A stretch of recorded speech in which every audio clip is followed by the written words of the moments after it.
Hey guys, and welcome to another episode of Live Well with Coach P. And today's recipe is a high protein quinoa porridge.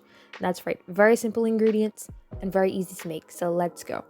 You're going to need some cooked quinoa, plant-based milk of your choice, whether sweetened or unsweetened, sea salt, flaxseed powder, ginger powder, cinnamon powder, bay leaves, and then your option of nutmeg, whether it's powdered or it's whole, like I have here.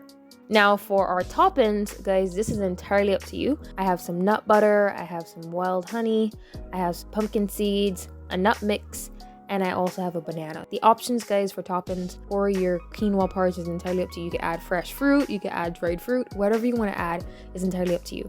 So here's what you need to do, guys. You need to get a saucepan, and then you're going to add your milk into a pan, and then you're going to add all of your powdered ingredients plus the nutmeg plus the bay leaves to the saucepan. And guys, you're going to give everything a stir, and then you're going to bring it to a boil.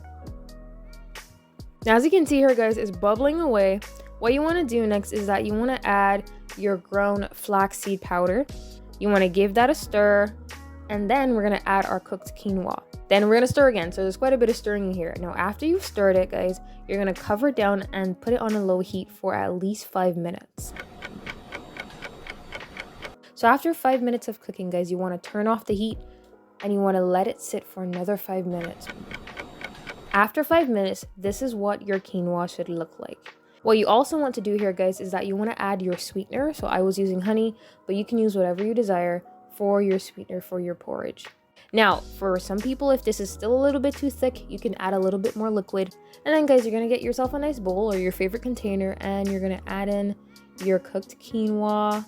And then you're going to add whatever toppings. As you guys saw, I had my bananas, I had my pumpkin seeds, I had my peanuts and cashews, and then I had my nut butter drizzled on top.